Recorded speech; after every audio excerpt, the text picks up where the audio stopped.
everyone, welcome to the 2023 AFL Draft Preview here on the Blue Abroad YouTube channel. This is where it all began. It is. Pommy and I in the flesh. We're at the MCG and today we're going to look at our first pick and the options. So what you're going to do is you're going to give us 5 options that would be available potentially with our first pick. Yep. And we'll go from there. Yeah. No pressure, but every time we've done this, you've picked one of the players at least that we draft. So, and as we get better, it gets harder because we get worse picks. right. So it's easy to nail the first 10. It's hard to nail the obscure ones. Before we start, as it stands, we have pick 22 and 28, but they get pushed back. Yeah, so provisionally you look at first pick will be 28 once Gold Coast, Doggies, Hawthorn have their bids matched. But good news is our second pick won't be knocked back so much because of Gold Coast collection of seconds, they'll be deleted with the picks. Okay. So that goes down to 32. So it is a little bit of a stretch, but it can be done. Okay. Magic can happen in these picks. Magic can and will happen. What are we looking for with our first pick?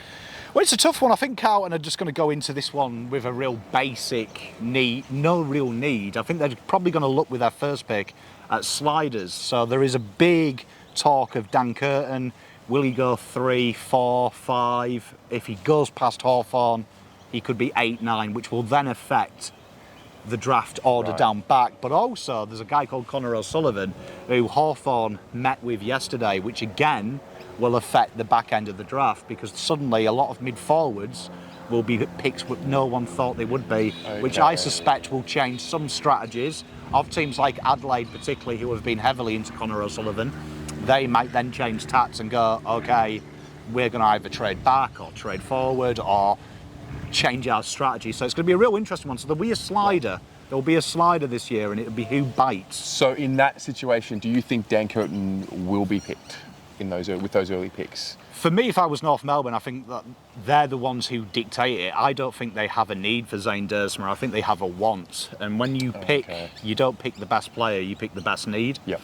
Well, Carlton, we're the opposite. We're in a position with our first pick of going, we have no real desperate need.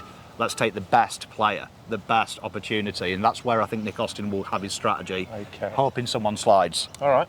So without any further ado, give us first option. Well, the big Are these ranked, by the way? Yeah, they are. Oh, so they're ranked in where they'll go. Okay. So unlikely to likely. Okay. See it that way. Okay. Lance Collard is the one that is really interesting. So he was a top 10 about 2 months ago. Slid out of that now. Late bloomer. And with Colton Tholstrup being invited to the first day of the draft, that is a good indication that most of the clubs that were going to pick a small forward ain't looking at Lance. Okay. So he could be one that makes way, particularly if you look at 18 to 24. Which, with the pushbacks I'm talking about, obviously Carlton come into that conversation then, because I don't think the need for Lance Collard is there with the teams that have their first pick. So he may be the Devon Robertson, and I'll give you the Devon Robertson. No one talks about Devon Robertson until 2 months before the draft. Yep. They hyped him, and then they stopped hyping him, and he slid to Carlton's pick, which became Sam Phil. Okay, so this is the potential Devon Robertson. Yeah, I've got a feeling Lance Collard will slip. I've got a feeling that he slips outside of the top 20, which will shock people. Big thing about Lance is his X factor. He is as close as we've ever seen to an Eddie Betts, a natural goal-kicking machine who is ready to play football, even undersized. See Ollie Hollands. If you're evasive, you don't need body. Okay, I like his name. He's a WA boy as well. WA boy. Linked to their academy, can't be picked up by them. So Got Uncle Cripper now. Uncle Crips, do you know what I mean? We need another WA boy as well because Fisher's gone. Fisher's gone. The WA cartel is one man down. We needed a Prince. Yeah, one man's down. Okay. So ready-made replacement. There is one. Well, the next is George Stevens. So George Stevens will definitely be around our pick. Vic Country boy. And what I've tried to think about is players that we've lost. So I think Nick Austin's brain will be like, the depth we had was good. We've lost an inside mid. We've lost a midfielder who we hope could be a halfback, who we hope could be a forward. He'll start thinking along them trains of let's remove what we've got, bring in better. And George Stevens is kind of that wonderful hybrid of George Hewitt. Can play down back, big inside ball as well. And this may be, I think, when I look at the VFL, Jack Carroll's more of a classy midfielder. He isn't a thug. Okay. We don't really have a baby Cripps Hewitt on the list. We don't have a baby ready to go. You could argue Matt Kennedy, but Voss doesn't seem to trust Matt Kennedy in that role. So maybe a developer who could help down back, start with, move I into don't the mid. mind a George. George is a workman-like name. It's a big name, it Yeah. is, and he suits what Voss likes. The key facets of all Voss's players Yeah. are tough tackling, second, third efforts. Great. George is like the captain of that. Okay. George Stevens. I like him. He's a good little boy, and I only have their names to go off and the way you react when you talk about them. yeah, he's one of them unclassy footballers, them guys that are workhorses. And I Great. think that might be the pick. Great. If Austin's thinking safe. Is it Stevens with a V or a PH? He's spelt it right with a V. Yep. So it means he stays in. He's at the top of my list right now. The next one is the clone, and I'm going to give you a little bit of a clone here. This guy gives me very Scott Pendlebury type spatial awareness, and that's a guy called Archie Roberts from Sandy Dragons. Okay. And you know I'm addicted to Sandy Dragons. are. They're one of the teams that I look at because they are probably the best run junior club at developing talent. And here's a big one for you Carlton fans, an elite kick. This elite guy hits targets for Bants, going at 80% kicking efficiency in his junior year. Wow. What he sees, he hits. There's definitely scope at 184, 80 kegs as well for him to go into the midfield later down the track. I see a little bit of Sam Doherty development Yep. in Archie, that he's got the line breaking speed. He loves the run and carry, but I feel like as the years go on, 2-3 years down the track, you could cement him in the midfield and he just play that little role behind the back of stoppages, hitting targets. But he would be the junior Nick Newman, you'd imagine, and he'd learn a lot off Nick Newman because his weaknesses are probably what Nick Newman's strengths are, his ability to stay close. I guess that's a bit of a plan post Nick Newman, who's going to be, I think, 32 by the time the season starts. He's an old man on our list. He's Yeah. He's a the veteran. He's the elder statesman.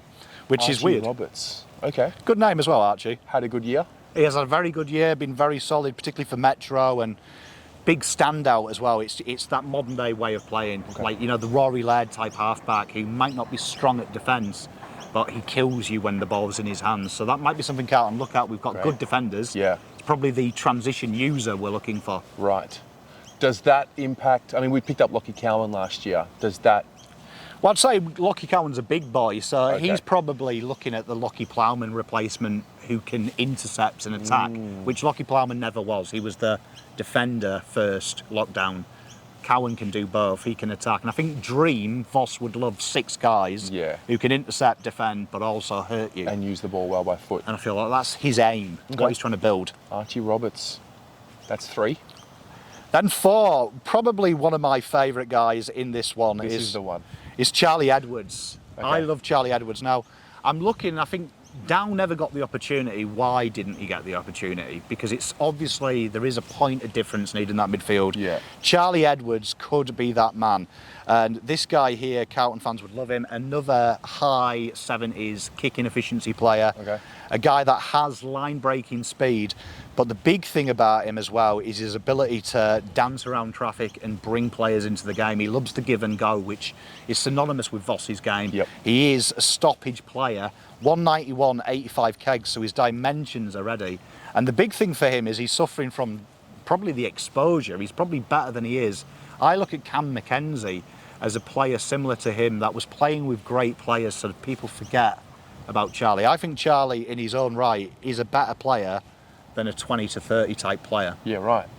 So what was his year like? Real solid. He was really playing the role as well that you'd look at if you were an AFL club, knowing he's not wanting the star.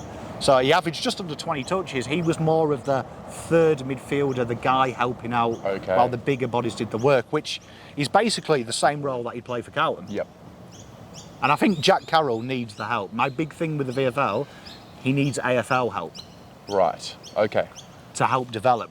I'd rather see our on-ball contingent in the Carroll's VFL. moving up into that one spot, so you need somebody to take that. Yeah, I'd rather have the VFL be like 3 midfielders who are AFL listed, so we know that's where they're going. That's the future. Okay. And the final one. Final one. We've talked about him a lot on the show, Luamon Lual. Oh, yes. Yes. If we're looking for a Sard replacement, This is Sard reincarnated. Right. Everything you love about Sard, this kid does. GMV Rebels boy, Vic Country boy, strong defensively, and everything he does is aggressive. He doesn't do defending. He is looking to take the game on at every point of view, and very similar to Mr. Sard, the way he plays, that he gets the ball and he looks to take off first. That's his first instinct. And I think learning off probably the best AFL footballer in the league at doing what he does in Adam Sard, Lual's going to get the best. Well, Sard learned pretty early on how to use his speed to his advantage. Because I remember when he first started, it was literally, he was just a sprinter. And then he learned how to use it. You mentioned this kid a few weeks ago on the show. I did. And ever since then, I've started watching his highlights. He has the most impressive highlights out of everyone I've seen so far. Yeah, the run and carry players, Yeah. good if you're a video editor. You can make them look like pick one. Yeah. It's easy. And a lot of people like speed. Does he use the ball well, though? He has his moments with his efficiency, a bit like Sard, because Okay. he takes the dangerous play on. He's not the kind of guy that's going to sit there and kick the ball through his backline. He's looking to hit up corridor at all possibilities, and I think we probably need more of that. I think some of our defenders are too defensive. I think when Sard goes, my big query is who's the offensive player? Okay. When he gets too old and when that pace goes, how is he going to look? Yep. And that's the big question mark. We know Laird went into the midfield. I don't think Sard has that ability. Right. I feel like Lual would be that guy that can say, it's all right, Sardi, put your feet up. I'm ready in 2 years' time. Put your feet up, take a rest. Okay. So if all 5 of these players are available when we get to that first pick, who is the one? For me, it would be Collard if he does slip down there. I think it's highly unlikely, but if there is a mistake, it has to be Collard. There's a few other names like Di Matteo and players like that who might slide, but I feel like that their mid-time will see them picked up. If I can't have him, I'd probably be looking at Lual. Lual? I think that's the one thing that I feel like we're lacking, that next generation rebounding midfield defender. And he wouldn't need to play straight away. He can go through the Brodie Kemp, Jack Carroll model, play a year in the VFL, develop his game, and we don't have to rush these kids into playing in the ones like we used to. I think that makes Austin's job so easy that he's looking at high ceiling now. He's not looking at, oh God, I need them round one. So it's educated risks now. Yeah, now he can look and go, right, okay, is there a Lual next year? No. Okay, cool, let's get him today. All right, so Collard and Lual, the ones to look out for, as well as the others. There you go. There is our first pick. See you for our next pick.